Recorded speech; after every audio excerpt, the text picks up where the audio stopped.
समाज और पंजाबी समाज को प्रतिनिधित्व मिला है। पहले मनोनीत हुए हैं, लेकिन काफ़ी लंबे समय के बाद फिर एक मौका मिला है कि सब समाज को साथ लेकर चलना है।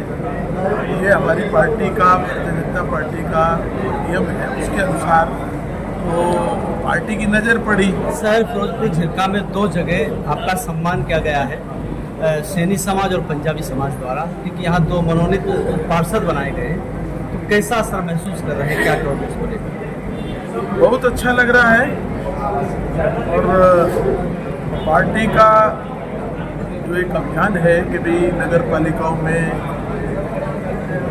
मनोनीत पार्षद बनाने हैं, तो उस प्रक्रिया के अनुसार अपने फिरोजपुर में भी 2 मनोनीत अपने बनाए हैं, कृष्ण जी और खुराना जी को, और उसमें प्रतिनिधित्व मिला है समाज के काफ़ी लंबा समय हो गया।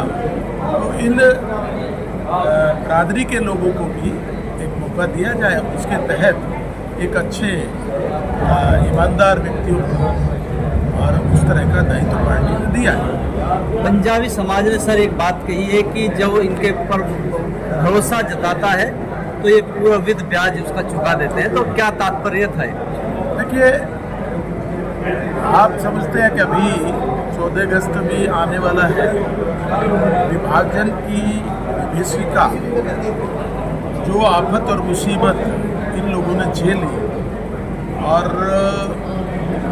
उसमें दोनों बातें अगर उस तरह की बात नहीं होती तो ये लोग उस तरह के लोग हैं जो जुझारू लोग हैं, इनके पूर्वज इस प्रकार के रहे हैं, और जहाँ भी गए हैं तो मेहनत करके अपने मेहनत के बल पर ये लोग उठे हैं, और जिनका साथ रहे हैं उनको पूरी तरह ईमानदारी से अपनी जिम्मेवारी के साथ उन्होंने जिसके साथ भी रहे, जिसको जवान दी, उसके साथ ये लोग हमेशा से रहे हैं।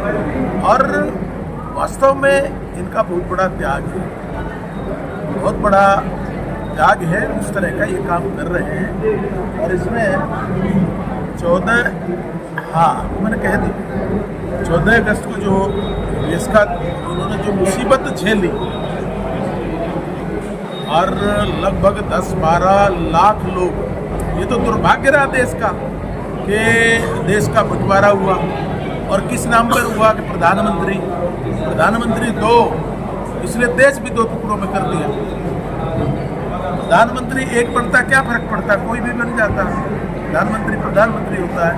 लेकिन ये दुर्भाग्य रहा कांग्रेस का, जिन्होंने देश का विभाजन किया और इतने समाज के लोगों को इधर से उधर जाना पड़ा, और नरसंहार हुआ, और लगभग मैं कहता हूँ 12 लाख लोग उसमें शहीद हुए, बेचारों के इस तरह की हुई। और उस मुसीबत को झेल करके फिर ये इस हिस्से में, अपने देश के हिस्से में आए, और उन्होंने अपनी मेहनत से, ज़मीन से, बिल्कुल ज़मीन से उठ करके आज वो एक समाज में उन्होंने कदम बनाया है। और जिसके साथ ये सही बात है, जिसको हाँ करी उसके साथ आज भी समाज रहता है। स्वामी धर्मदेव जी हैं, पूरे देश के अंदर जागरण का काम करते हैं, लोगों को जगाने का काम करते हैं। वो उसी समाज से आए हैं, उसी समाज के पैदा हैं। जिस वक्त वो बोलते हैं तो रोंगटे खड़े हो जाते हैं। इस प्रकार के हमारे संत हैं, उनके ही मार्गदर्शन से हम सब लोग देशभक्ति की ओर जा रहे हैं। तो इनका कहने का तात्पर्य यही है कि जिसको जवान दी उसके साथ पूरा निभाना। भाजपा सरकार का लगातार कुनबा जो है मेवात में भी बढ़ रहा है, पूरे हरियाणा में बढ़ रहा है, तो क्या मानते हो इसको लेकर, क्या लगता है? देखिए, भाजपा सबको साथ लेकर चलना चाहती है, सबका विकास करना चाहती है। जो पीछे रह गए उनको आगे लाने की बात करती है। अभी अपने देश में गिनती हुई और 120 जिले जो है ना पीछे रह गए। प्रधानमंत्री ने उसकी लिस्ट बनाई जिसमें हमारा जिला भी आया, और वो उस समय लगभग मेरे ख्याल 100 के लगभग 112वें स्थान पे था, और आज थोड़े ही समय में वो 20वें स्थान पर अपना जिला आया है। तो उनको सबको ध्यान है कि भाई पार्टी को पूरा ध्यान है, हमारे नेतृत्व को ध्यान है कि सबको साथ लाना है, सबको आगे बढ़ाना है। वो ये नहीं देखते वोट कौन देता है कौन नहीं देता है, क्यों कि सरकार बनने के बाद हर नागरिक का काम करना ये सरकार का दायित्व होता है और उस बात को भारतीय जनता पार्टी पूरे प्रामाणिकता के साथ उस बात को निभाती है। जैसे कि हमने बात में भी हो रहा है, हमें मेले नहीं मिले, लेकिन उसके बाद भी विकास के लिए कोई कसर नहीं छोड़ी। अभी सर 2 पार्षद नियुक्त किए गए हैं, लेकिन शहर फिरोजपुर झिरका की बात करते हैं तो गंदगी से अगर हल्की सी बरसात आ जाती है तो लबालब भर जाता है सर, सफाई पूरी तरीके से नहीं हो पाती है। तो ये क्या कुछ चीज़ें क्या है, कुछ चीज़ें हमें समय से पहले करना चाहिए। बरसात आने से पहले हमें देखना चाहिए कि बरसात आएगी तो क्या होगा, उसके लिए तैयारी होनी चाहिए। यहाँ पर कहीं सब जगह ही है, यहाँ पर क्या सब जगह है, ये थोड़ी चूक होती है। हमें अपने दायित्व को जो जनता ने हमको चुन कर भेजा है उस पर हमें ध्यान देना चाहिए।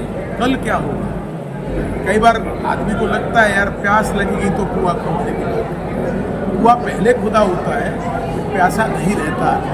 इसलिए हमें पूर्व तैयारी करनी चाहिए। ये चूक है और मैं इन नगर पालिका के पार्षदों से और वहाँ के चेयरमैन से कहना चाहता हूँ कि हमने पहले काम करना चाहिए। जो चीज़ आने वाली है उसके लिए तैयारी पहले करनी चाहिए। और पानी की निकासी अति आवश्यक है। आप कितनी बढ़िया सड़क बना लो, कितना ही सुंदर घर बना लो, अगर पानी की निकासी नहीं है तो वो सड़क भी टूट जाएगी और घर की सुंदरता, कोठी की सुंदरता भी उसके सामने दौड़ लगेगी। इसलिए हमको पानी की निकासी का प्रबंध करना चाहिए। और इस पर जो नए जो चुने हैं और पुराने हमारे जो पार्टी के ही हैं सारे लोग, उनसे मेरा निवेदन है इस पर विशेष ध्यान दें। और अब जो परिस्थिति आई है उसमें तुरंत शीघ्र अतिशीघ्र पानी की निकासी का काम करना चाहिए। एक सर आखिरी सवाल है, बस छोटे से शब्दों में पूछना चाहेंगे कि जिस तरीके से कांग्रेस पार्टी में घुसपैठ हुआ करता था, आजकल भाजपा पार्टी में भी एक घुसपैठ चल रहा है, तो इससे पार्टी कमजोर होती है सर, इसको लेकर क्या? ऐसा नहीं है घुसपैठ हो रहा है। घुसपैठ इसलिए नहीं कह सकते कि जो नए आ रहे हैं तो उनको तुरंत पार्टी भी कुछ नहीं दे रही, पार्टी भी उनको परखती है, परखने के बाद फिर उनको आगे बढ़ाती है। तो घुसपैठ नहीं कह सकते। कुनबा को बढ़ाना अच्छी बात है, पार्टी को बढ़ाना अच्छी बात है, पर प्रामाणिकता के साथ वो पार्टी की नज़र भी है, देखती भी है। और जो प्रामाणिकता के साथ आना चाहते हैं तो उनका स्वागत करना चाहिए, उसमें क्या दिक्कत है। तो इसलिए उसका हम स्वागत भी करते हैं और परिवार बढ़ाना है, क्योंकि देश को बहुत आगे ले जाना है।